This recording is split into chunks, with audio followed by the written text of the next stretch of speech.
and go to calls. We've got, okay. And Mike and Austin, you're on the air. Hello, I am from the Austin Stone. I'm sure you know the church. Okay. And I welcome you to join it. We've got a great church, and we're pretty much by the book. And I've helped many lost souls find their way, so to speak. Yeah. Well, we're not lost. Don't have a soul. Wait, is this just a call to advertise your church? Well, I just wanted to start off by welcoming you to join, if you want. Well, thank you. It sounds like you obviously don't belong to one now, do you? No, you're right. You're right. We don't. But thank you for the invite. But you did one time, didn't you? I did. Yes, I did as well.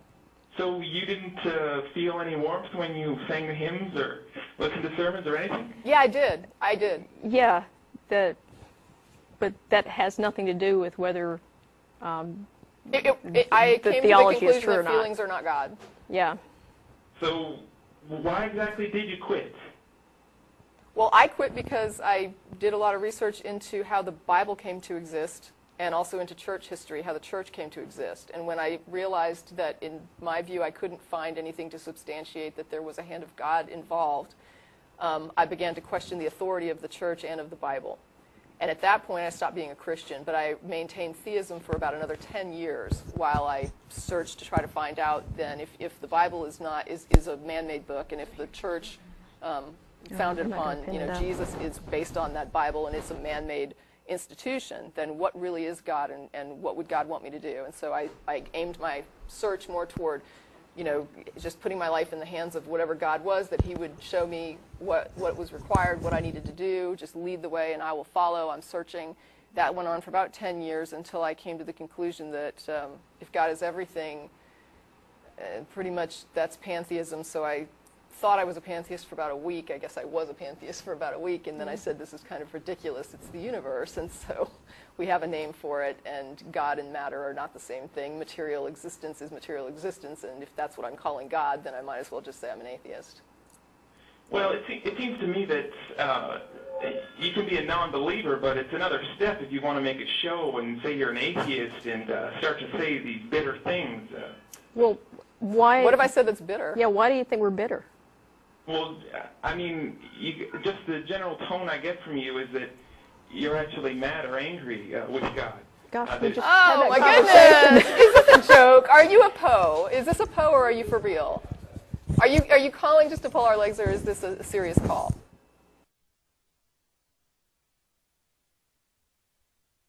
But atheists cannot hate God. That is like it's a nonsensical statement. A person who does not believe in something cannot hate the thing that they don't believe exists. Is this a serious call? This is a serious call. Okay, so now wait a second. Do you understand that an atheist does not believe a God exists? Do you understand that? Do you understand that an atheist does not believe a God exists?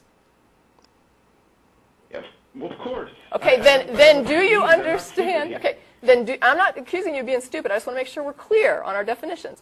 If you understand I don't believe a God exists, how does the statement "I'm angry at God" make any sense at all?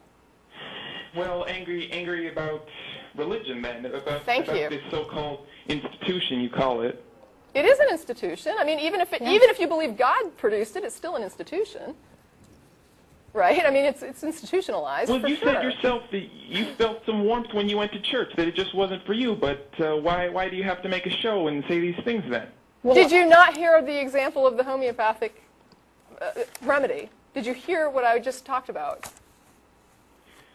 If not, I'm happy to repeat it. I mean, really, if you were on the phone and you were on hold and you weren't really hearing it, that's fine. I'm happy to give you the example again. But the point is, I said that there would even be people that don't believe in homeopathy that would write to you and say, well, some people are helped just because they feel better because of a placebo effect, so why are you bitching about homeopathy? But the fact is there's a lot of people harmed by homeopathy. Well, and who does the church harm? Who does the church harm? Are you kidding? We have, first of all, Christians in Nigeria who are killing their own children because God said to not suffer witches to live, and they believe their children are witches. We have Christians in Uganda who are passing laws they wanted to execute homosexuals as a crime, but now they've made it life in prison. We have Christians in Africa that are missioning and telling people in AIDS-ridden nations not to wear condoms. We have Christians here in Austin, Texas, who don't think that a woman should have a right to choose, that are down on women's rights. We have Christians across the U.S. who are trying to trample the rights of gays, who are trying to keep them from... I personally find it a bit insulting for you to say that my church is bad people. They're good people at my church. We didn't say... When did I say that your church is bad people? You asked me to give you examples of the harm that religion causes, and I just listed some. You asked me to. You don't think there are atheists who do bad things? I could tell you about them. How would that make you feel? Wait a minute. Well, you didn't ask me to provide examples of that. You asked me specifically for examples of the harm that religion causes. You asked for that, and I provided it. How is that offensive to you? Well, I didn't do anything wrong to anyone. In fact, I think I'm a pretty No, good no one didn't said you ask did. me to give you examples of wrong you've done. You asked me to give examples of harm that the church has caused, that religion has caused, and I provided those examples. How is that a problem? Well... Why should that offend you? Why did you even ask for examples if getting those examples was going to upset you? All right, then. Well, I just... Why don't you just have someone like Dr. Craig on your show? Why do you always beat up on random people who call in? Why don't you have some actual theologians on your show? Who am I beating up? Stop. We're not beating up anybody. I'm answering your question. And listen, there are however many religious shows on public access television and network television. And there's this one atheist show here in Austin, Texas. Why should we give airtime to a professional apologist? Because they're actually educated on the subject. So you might actually have a challenge. I think you guys are too scared to have the serious guys on. None of us are professional atheists, whatever that would entail. Okay? We're inviting people to call and tell us what they believe, why they believe it, and why we should believe it too. Right, but the other point, I want to just reiterate what Jen said earlier, because I want to make sure you heard this.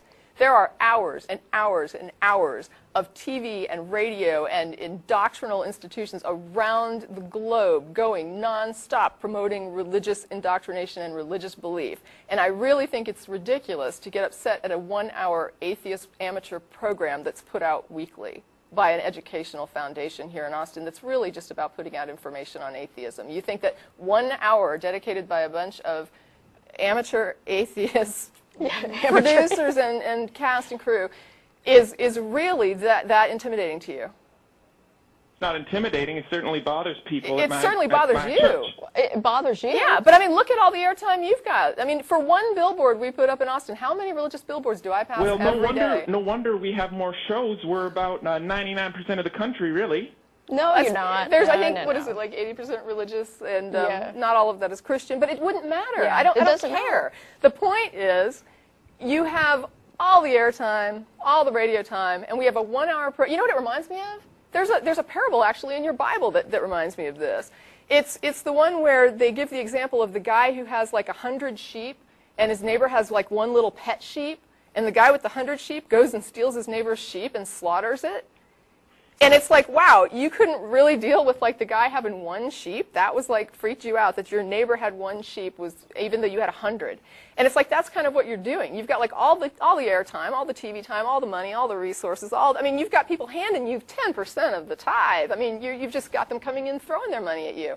And yet this 1-hour show we have no budget, and it's like nothing. And we should have Christians on to promote Christianity, really.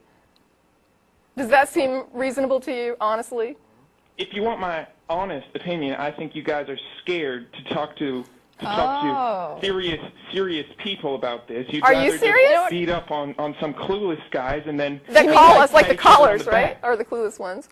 No, we invite people to call and defend their beliefs. Anybody can call us. And anybody can call us. We're on the show every Sunday. We let you call. I mean, feel free to, and we're letting you talk about whatever you want. Yeah, any of these professional apologists are welcome to call at any time. Well, consider an invitation. I just want to say that I think a lot of the things you guys say are wrong.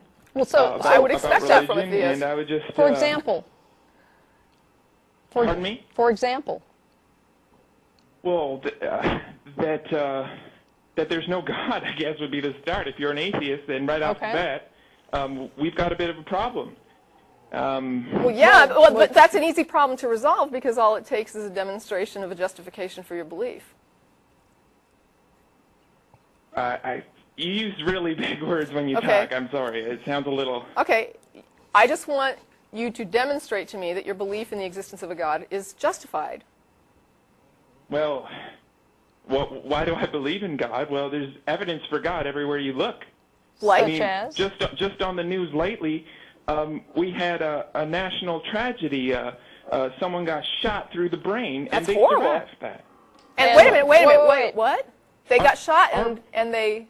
Representative Gifford Right, got shot through the brain. Right. The doctor said it was a miracle she even lived. She got shot So through the you don't- brain, you and don't she think- is still alive, and she looks like she will actually get back to normal. What about the 9-year-old who died? yeah.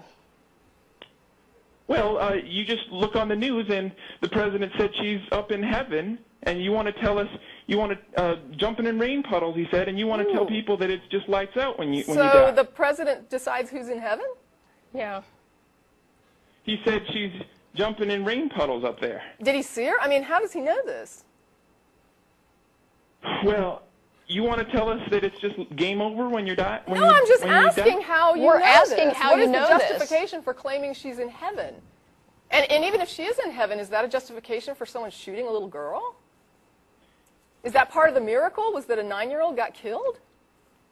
It's a miracle that Representative Gifford survived. Right. Imagine you got shot in the head. So Do you the think you'd have a good chance to live? Right, the plan was about killing several people so that God could show his beneficence in making somebody go through rehab after getting brain damaged from a bullet through the brain. That's your miracle. You don't think that's a miracle if I someone think it's survived an a extreme gunshot to the head? tragedy and that it's fortunate that not everybody was killed. But I don't think it's a miracle that somebody survived and is now having to go through rehab and she can barely, I don't even know if she can speak yet. Yeah. I mean, the this doctors is don't know somebody's that. But brain it's a damage. miracle she's even alive. She's brain damaged you- and people are dead. And that's exactly what I would expect to happen at an event where somebody shoots into a crowd. I don't consider several people shot dead and one person brain damaged to be proof of God's miraculous powers.